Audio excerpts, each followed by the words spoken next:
Straight How to be inevitable. Everybody's heard the word inevitable, but as per usual, let's get a definition of the word so that we're all on the same page as to what exactly it means so that we're all talking about the same thing. Definition of inevitable is impossible to avoid or prevent, certain to happen. There is a big difference between someone who is hoping to be successful, meaning it might happen and it might not, and someone whom you know will be successful. It's just a matter of how and when they're going to do it. That's the inevitability.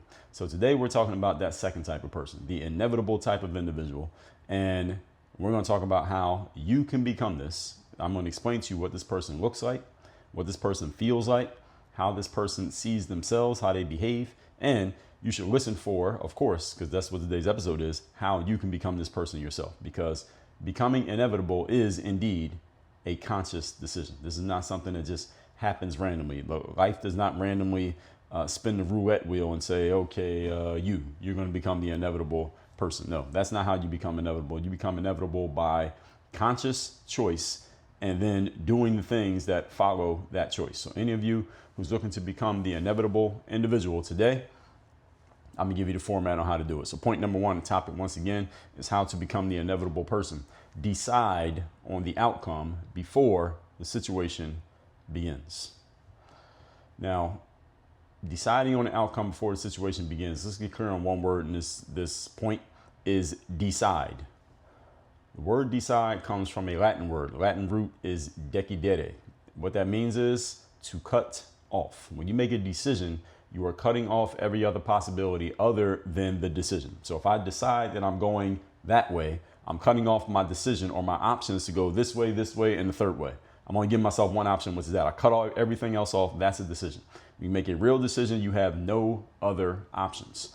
Now, why does this matter when it comes to inevitability? It matters because most human beings do not operate by decision. Most people don't operate by precision. Most people operate on hope. They do things that directionally will take them where they want to go, but they're only hoping that it works out. They don't know it's going to work out. They haven't decided that it's going to work out. They haven't said, this is how it's going to go. This is the direction that I'm going. And I will figure out, even if I got to figure it out along the way, how I'm going to make sure that this happens. Most people do things and hope that they get the outcome they want. They never take the time to deconstruct how they could possibly get to the outcome they want from their starting point. A lot of people just don't take the time to do the work ahead of. They don't do the upfront work of how do I actually make this happen? How do I make sure that this occurs? How do I make sure that I'm prepared for the opportunity when it happens? How do I make sure that I'm just in the right place to make all of this work? Because I know I want this to work to the point that I need it to work, to the point that I will not allow anything other than this working to be the situation. Did everybody get that last one? How do I get to the point that I will not allow anything other than this working to be the situation? Has any of you ever thought about it like that? See, that's how you become inevitable. Most people don't take the time to deconstruct from the starting point and make a clear path, also known as a strategy to get there. So they have no choice but to rely on hope, hoping that things work out. The person who is inevitable commits to the outcome before they are guaranteed the results. They commit to the outcome before they are guaranteed the results. That's a different energy. They don't call themselves trying to get to the outcome and hoping that things work out. That's what most people do. There is complete alignment between their decision to achieve and the behavior required to achieve and the follow through on that decision. If you want to become inevitable, you must cut off anything that does not match your decision of inevitability. See, when something's inevitable, all of the possibilities have been cut off. It's inevitable that that's going to happen. You're looking outside, you see the storm clouds. It's inevitable that it's going to rain. You see, look at the weather forecast. It says rain, 80% chance of rain or 100% chance of rain in 10 minutes. It's a pretty good chance it's going to rain. All right, it's inevitable. There is no other option. All right, to get there, you got to make the decision that is going to happen before it occurs. If you want to become inevitable, you must cut off anything that does not match the inevitability that you have already decided on. And again, this requires decision. The root word is cutting off. The challenge with doing this is that it commits you to something that has not yet happened. And that is a burden that a lot of people are uncomfortable with carrying. Let me say that sentence one more time. The challenge with making decisions, folks, and when it comes to being the inevitable person, is that you must commit to something that has not yet happened. And now you have to carry the burden of having committed to something that didn't happen yet. And you have no guarantee that there's no guarantee from the universe that is going to occur. The only guarantee you have is the one in your head. You want to deal with that? Or you want to deal with the discomfort and the uncertainty that follows making a commitment to something that hasn't yet occurred? And then saying, I'm sticking to this and it's going to occur, even though there's no evidence in front of you that says it does, that says it did, says it will, or that you're guaranteed to do it. Most people are not. Now, what about you? Point number 2. Today's topic, once again, is how to be inevitable. Number 2, your habits must be stronger than your emotions. This is the third day. If you don't have my book, The Third Day, the decision that separates the pros from the amateurs, how to show up and give your best effort when you least feel like it, go to thirddaybook.com. That's all spelled out. Thirddaybook.com. Claim your free copy. Tell us where to send it. We'll ship you a copy. The second point is your habits must be stronger than your emotions. Feelings change. You can feel differently sometimes by the minute, by the hour, or by the day. Standards, on the other hand, do not change. Emotions change. Standards don't change.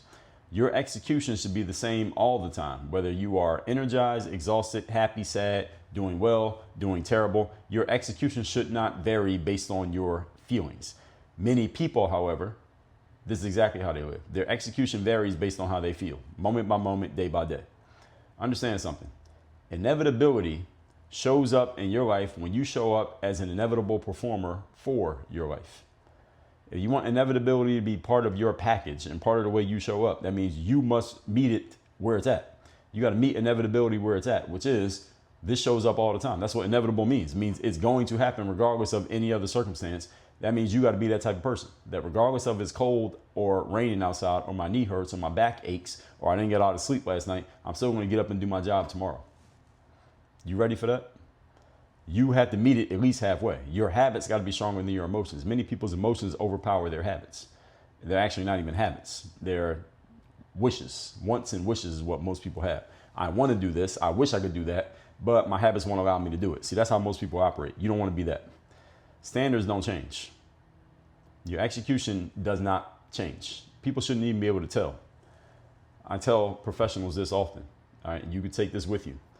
Your energy, how you feel, should not be obvious to anyone who is watching you do your professional work. In other words, no one should be able to tell if you're feeling good, you're feeling bad, you're having a great day, you're having a terrible day, if you are doing amazing right now or you're doing terrible right now or anywhere in between. No one should be able to tell what's going on in your world outside of the thing that you do professionally when they're watching you do the thing that you do professionally. It should just look like this person's just a high-level pro. They're just executing.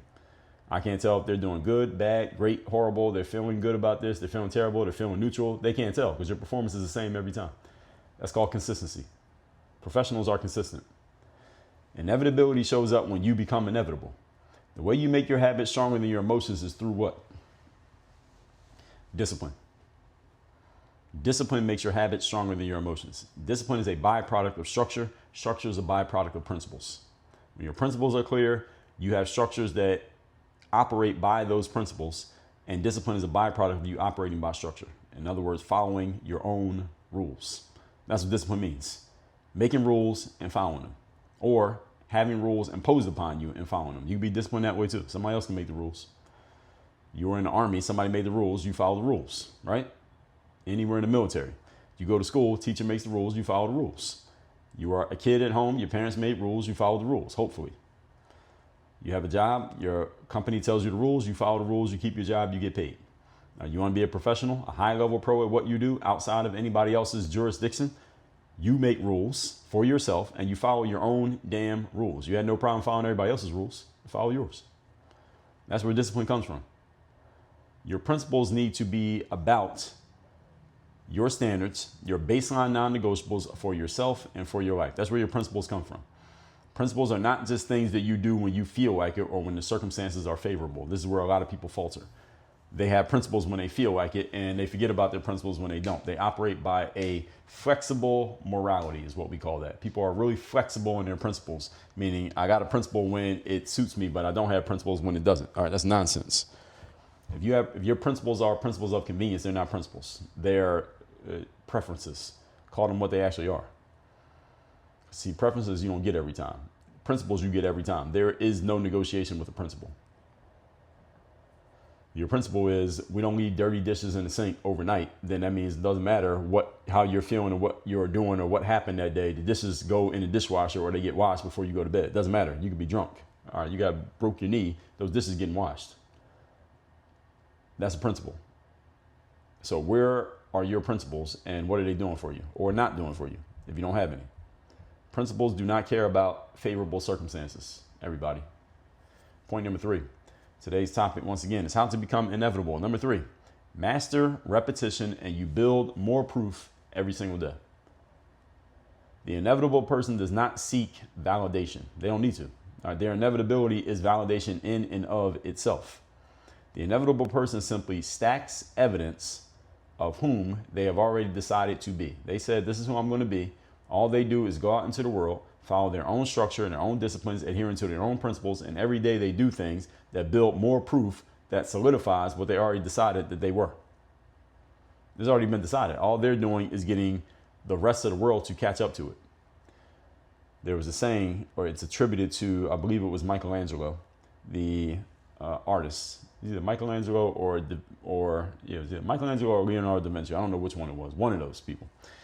They were asked about how they create sculptures, and they were asked about creating the David sculpture. I believe David was created by Michelangelo, but whoever it was that created Michelangelo, they were asked how they did it. And the sculptor, Michelangelo, said, I saw David in the sculpture, and all I did was chip away at anything that wasn't David.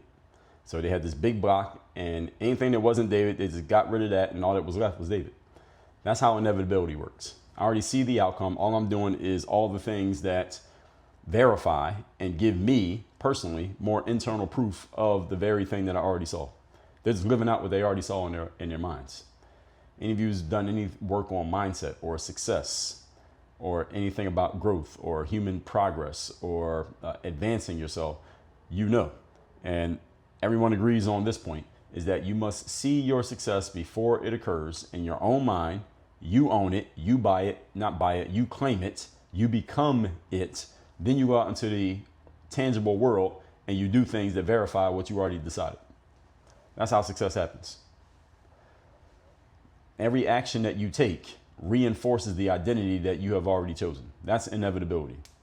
You already chose the identity that I'm this, and then you just take actions that reinforce what you already decided.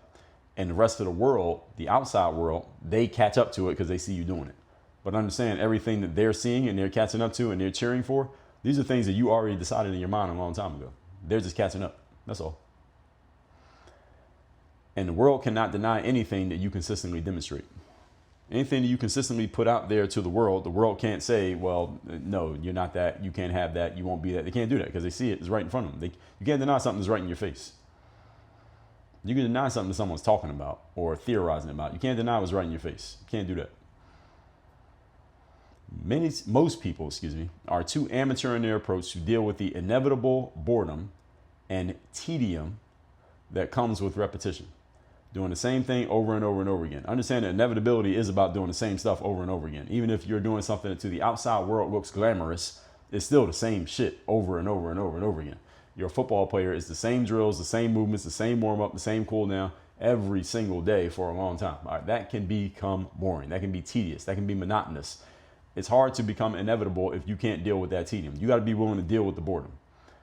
Understand something, everybody. There is no profession in the world, no job that pays you in the world that does not involve some level of tedium and boringness and monotony. They all have it. So if the job you have right now or the career or business you have right now, you're getting tired of it because it's boring and you're doing too much of the same stuff all the time, understand that there is no other job you can go to that does not also have the same thing. It's just a matter of what kind of it do you want? Like, what flavor of shit sandwich do you want to eat? Talked about this in episode 1661. What's your favorite flavor of shit sandwich? The shit sandwich of being a professional is that there is repetitive work in every single profession. So any of you thinking about leaving one profession to go to another because the grass looks greener and it looks less boring, understand that that one is boring too. You just don't know what the boring part is, or what looks exciting to you because you haven't done it before. It gets boring if you do it often enough. Okay, ask someone who works in the porn industry.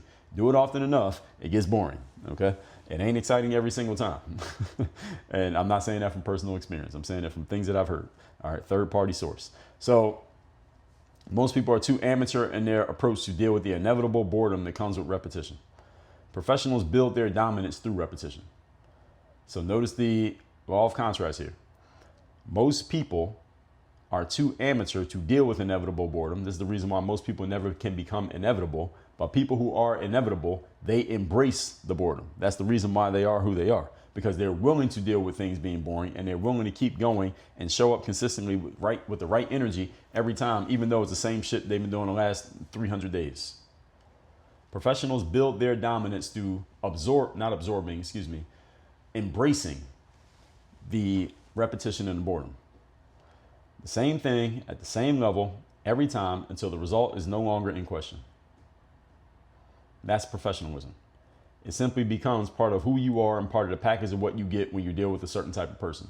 I told you several episodes ago, someone like Michael Jordan, he averaged 30 points a game in his NBA career, one of only two players in NBA history to average 30 points a game throughout their career. Only two ever, him and Wilt Chamberlain. Nobody else averaged 30. And Michael averages a little bit more than Wilt.